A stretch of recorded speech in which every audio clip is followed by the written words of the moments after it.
Hello guys, നമ്മുടെ ചാനലിലെ പുതിയൊരു വീഡിയോയിലേക്ക് എല്ലാവർക്കും സ്വാഗതം. ഞാനിപ്പോൾ ഉള്ളത് കാടാമ്പുഴ ശ്രീദേവി ക്ഷേത്രത്തിലാണ്. നമ്മൾ ഫാമിലി ആയിട്ട് തൊഴാൻ വേണ്ടി വന്നായിരുന്നു. അപ്പോൾ ഫാമിലിയിലെ ഒരു രണ്ടുപേര് ഇതാ അവിടെ പോയി നിൽക്കുന്നുണ്ട്. ടിക്കറ്റ് എടുക്കാൻ വേണ്ടിയിട്ടാണ് പോയി നിൽക്കുന്നത്. അതെന്തിനാണെന്ന് ചോദിച്ചിട്ടുണ്ടെങ്കിൽ കാടാമ്പുഴയിൽ വരുന്നതിൻ്റെ പ്രധാന ഉദ്ദേശം എന്ന് പറഞ്ഞിട്ടുണ്ടെങ്കിൽ മുട്ട് തീർക്കുക എന്ന് പറയും, അഥവാ മുട്ടറുക്കൽ എന്നൊക്കെയാണ് ഇതിനെ പറയുക. എന്തൊക്കെയാണെന്ന് ചോദിച്ചിട്ടുണ്ടെങ്കിൽ വാഹനമുട്ട്, പിന്നെ അതുപോലെ തന്നെ മംഗല്യമുട്ട്, സന്താനമുട്ട്, പിന്നെ നമ്മുടെ പേരും അതുപോലെ തന്നെ നാളും പറഞ്ഞു കൊടുത്തിട്ടുണ്ടെങ്കിൽ അങ്ങനെ ഒരു മുട്ട്, അങ്ങനെ കുറേ മുട്ടുകൾ ഇവിടെ ഉണ്ട്. അപ്പോൾ അതിനു വേണ്ടിയിട്ടാണ് പ്രധാനമായിട്ടും ഒരുപാട് ആളുകൾ കേരളത്തിൻ്റെ എല്ലാ ഭാഗങ്ങളിൽ നിന്നും ഇങ്ങോട്ട് വരുന്നത്. അപ്പോൾ നമ്മൾ ഫാമിലി ആയിട്ടായിരുന്നു പോയത്. രാവിലെ 4 മണിക്ക് വീട്ടിൽ നിന്ന് ഇറങ്ങി ഇവിടെ എത്തുമ്പോൾ ഏകദേശം ഒരു 6:30 മണിയൊക്കെ ആയിട്ടുണ്ട്. ഞാൻ ആദ്യമായിട്ടാണ് ഈ അമ്പലത്തേക്ക് വരുന്നത്. അമ്പലം എന്ന് പറയുന്നത് ശരിക്കും ഒരു കുഴിൻ്റെ ഉള്ളിൽ പോലെയാണ്. അതായത് നമ്മൾ മേലെ വണ്ടി നിർത്തിയിട്ട് നേരെ താഴത്തേക്ക് ഇറങ്ങിപ്പോകണം. അവിടെയാണ് ശരിക്കും അമ്പലം സ്ഥിതി ചെയ്യുന്നത്. ഇപ്പോൾ നമ്മളിപ്പോൾ ഇറങ്ങിക്കൊണ്ടിരിക്കുകയാണ്. അപ്പോൾ ഇവിടെയുള്ള പ്രതിഷ്ഠ എന്ന് പറയുന്നത് ദേവിയാണ്.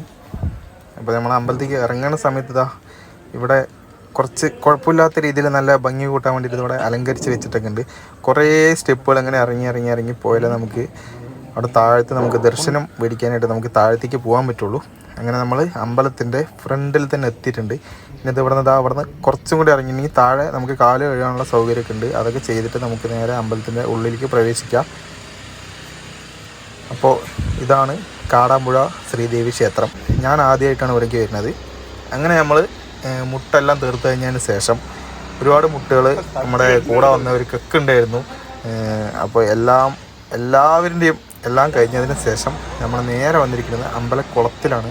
അപ്പോൾ അമ്പലക്കുളത്തിൽ ഇതാ കുറച്ച് ഭീകരന്മാരുണ്ട് ഇവിടെ. ഇവരിനെ കാണാൻ വേണ്ടിയിട്ടാണ് വന്നിട്ടുള്ളത്. കുറച്ച് വെറൈറ്റി ആയിട്ടുള്ള ഒരു 2 മീനുണ്ട് അതിൽ. ഇതിൻ്റെ പേരൊന്നും എനിക്കറിയില്ല, പക്ഷെ കാണാൻ നല്ല ഭംഗിയുണ്ട്. ഒരു കറുപ്പ് കളറാണ്, കറുപ്പ് ബ്രൗൺ അങ്ങനെ എന്തൊക്കെയോ കളറാണ്. അതിൽ കാണാൻ നല്ല രസമുണ്ട്. ഇവിടെ ഇവന്മാരിങ്ങനെ വന്ന് നിൽക്കണം പറഞ്ഞാൽ ഇവന്മാർക്ക് എന്തെങ്കിലും തീറ്റ ഇട്ട് കൊടുക്കണം. പൊരി എന്തെങ്കിലുമൊക്കെ ഇട്ട് കൊടുത്താലും ഇവന്മാർ വരും. പക്ഷെ നമ്മുടെ കയ്യിൽ ഉള്ളത് തേങ്ങയായിരുന്നു. അങ്ങനെ നമ്മൾ ആ തേങ്ങനൊക്കെ തല്ലി പൊട്ടിച്ചിട്ട് ചെറിയ പീസാക്കിയിട്ട് ഈ സൈഡിലേക്ക് അതാണ് ഇങ്ങനെ ഇട്ട് കൊടുത്തിട്ടുണ്ടെന്ന് പറഞ്ഞാൽ ഇവന്മാർ നേരെ ഈ സൈഡിലേക്ക് വരും. പക്ഷേ കുറച്ച് മീനേ ഉള്ളൂ എന്നാണ് എനിക്ക് തോന്നുന്നത്. കാരണം എന്താണെന്ന് ചോദിച്ചിട്ടുണ്ടെങ്കിൽ ഈ ഒരു തീറ്റ ഇടുമ്പോൾ തന്നെ ഈ കുളത്തിൻ്റെ പല ഭാഗങ്ങളിൽ നിന്ന് എവിടെ നിന്നൊക്കെയാണ് വരുന്നത് നമുക്ക് പോലും അറിയില്ല. കുറച്ച് മീനുകളൊക്കെ ഓടി എത്തിയിട്ടുണ്ടായിരുന്നു. പക്ഷേ മീനുകൾ കുറവാണ്, ഇത്ര മാത്രമേ ഉള്ളൂ.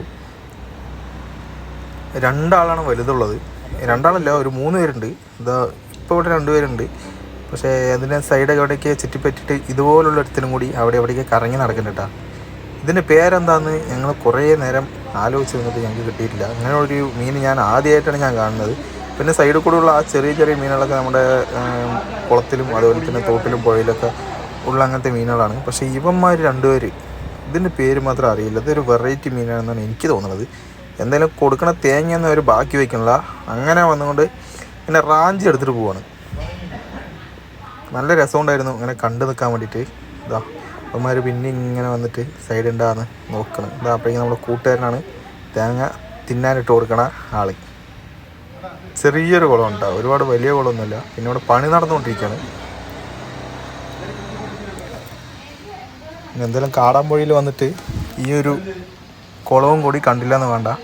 അങ്ങനെ അതും പറഞ്ഞിട്ടാണ് നമ്മൾ നേരെ കുളത്തിൻ്റെ സൈഡിലേക്ക് വന്നത്. അപ്പോഴേക്കും അവിടെ ചെറിയ മീനുകളൊക്കെ കൂടി വന്നിട്ടുണ്ട്. എന്തായാലും നല്ല രസമുണ്ട് കാണാനായിട്ട്. ഞങ്ങൾ കുറേ നേരം അവിടെ നിന്നായിരുന്നു.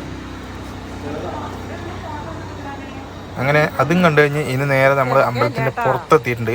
അമ്പലത്തിൻ്റെ ഉള്ളിൽ വെച്ചിട്ട് ഷൂട്ട് ചെയ്യാൻ പറ്റുമെന്നുള്ള കാര്യമൊന്നും എനിക്കറിയില്ല. ഷൂട്ട് ചെയ്യാൻ പറ്റാത്ത അവിടെയൊക്കെ നമ്മൾ എന്തിനു പോയി ഷൂട്ട് ചെയ്തിട്ടുണ്ടെങ്കിൽ ഇപ്പോൾ ആരെങ്കിലും കണ്ടാൽ വല്ല ഫൈൻ എന്തെങ്കിലും കിട്ടുന്നത് പറഞ്ഞിട്ടാണ് ഞാൻ വീഡിയോ എടുക്കാതിരുന്നത്. ഇതാണ് ശരിക്കും നമ്മൾ ടിക്കറ്റ് കൗണ്ടർ, അതായത് മുട്ട് തീർക്കാൻ പോണതിൻ്റെ ടിക്കറ്റ് കൗണ്ടർ അവിടെയാണുള്ളത്. പിന്നെ പുറത്തിറങ്ങിയിട്ട് പിന്നെ പർച്ചേസിങ് ആണ് അടുത്ത പരിപാടി. അതൊക്കെ നമ്മുടെ കൂടെ വന്ന ചേച്ചിമാരൊക്കെയാണ്. ചേച്ചിമാരല്ല, ഒരു ചേച്ചിയേ ഉള്ളൂ. അപ്പോൾ ഇവിടെ കുറേ ഐറ്റംസ് ഉണ്ട്. എന്ത് വേണമെങ്കിലും മേടിക്കാം, പൈസ മാത്രം കൊടുത്താൽ മതി. അപ്പോൾ അവർ പർച്ചേസിങ്ങിൻ്റെ തിരക്കിലാണ്. അപ്പോൾ ഞാനും എൻ്റെ കൂട്ടുകാരനും കൂടി വെറുതെ അധികമൊക്കെ തെണ്ടിത്തിരിഞ്ഞ് നടക്കുമായിരുന്നു. അങ്ങനെ അമ്പല ദർശനമൊക്കെ കഴിഞ്ഞതിന് ശേഷം നമ്മൾ ഇന്ന് നേരെ പോണത് വീട്ടിലേക്കാണ്. അപ്പോൾ ഈ കാണുന്നത് തൂത പുഴയാണ്. നമ്മുടെ മംഗലാംകുന്ന് വഴി, പാലക്കാട് നിന്ന് മംഗലാംകുന്ന് വഴി പെരിന്തൽമണ്ണ പോകുമ്പോൾ കാണാൻ പറ്റിയതാണ് ഈ തൂതപ്പുഴ എന്ന് പറയുന്നത്. അപ്പോൾ ഇത്രയേ ഉള്ളൂ നമ്മുടെ വീഡിയോ ഇഷ്ടപ്പെട്ടിട്ടുണ്ടെങ്കിൽ നമ്മുടെ ചാനൽ സബ്സ്ക്രൈബ് ചെയ്യാൻ, ലൈക്ക് ചെയ്യാൻ, ഷെയർ ഒന്നും മറക്കണ്ട. അപ്പോൾ അടുത്ത വീഡിയോയിൽ വീണ്ടും കാണാം. അതുവരെയും